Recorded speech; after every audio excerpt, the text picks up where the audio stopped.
ಬೆಳ್ಳಂಬೆಳಗ್ಗೆ ಮಹಿಳಾ ಪೌರ ಕಾರ್ಮಿಕೆಯ ಮೇಲೆ ಟಿಪ್ಪರ್ ಹರಿದು ಸ್ಥಳದಲ್ಲೇ ಸಾವನ್ನಪ್ಪಿರುವಂತಹ ಘಟನೆ ಬೆಳಗಾವಿ ಖಾನಾಪುರ ರಸ್ತೆಯಲ್ಲಿ ನಡೆದಿದೆ. 50 ವರ್ಷದ ಅವಕ್ಕ ಕೋಲಕಾರ ಮೃತಪಟ್ಟ ಪೌರ ಕಾರ್ಮಿಕೆ ಆಗಿದ್ದು, ಎಂದಿನಂತೆ ನಗರವನ್ನ ಸ್ವಚ್ಛಗೊಳಿಸುವುದರಲ್ಲಿ ಕಾರ್ಯನಿರತರಾಗಿದ್ದರು. ಈ ಸಂದರ್ಭದಲ್ಲಿ ಬೆಳಗಾವಿ ಸಿಟಿಯಿಂದ ವೇಗವಾಗಿ ಬಂದಂತಹ ಟಿಪ್ಪರ್ ಡಿಕ್ಕಿ ಹೊಡೆದ ಪರಿಣಾಮ ಅವರು ಸ್ಥಳದಲ್ಲೇ ಮೃತಪಟ್ಟಿದ್ದಾರೆ. ಡಿಕ್ಕಿ ಹೊಡೆದು ವಾಹನ ನಿಲ್ಲಿಸದೆ ಚಾಲಕ ಎಸ್ಕೇಪ್ ಆಗಿದ್ದು, ಸ್ಥಳಕ್ಕೆ ಮಾಜಿ ಉಪಮೇಯರ್ ವಾಣಿ ಜೋಶಿ ಹಾಗೂ ಪೊಲೀಸರು ಭೇಟಿ ನೀಡಿ ಪರಿಶೀಲನೆ ನಡೆಸಿದ್ದಾರೆ.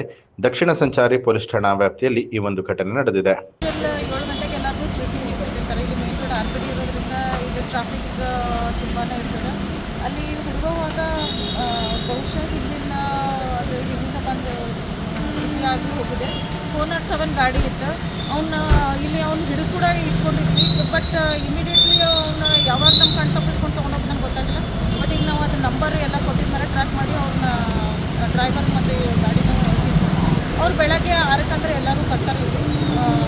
ಆಮೇಲೆ ಅಲೋಕೇಶನ್ಸ್ ಆಗುತ್ತೆ ಎಲ್ಲೆಲ್ಲಿ ಯಾರ್ಯಾರ್ದು ಕೆಲಸ ಅಂತೇಳಿ.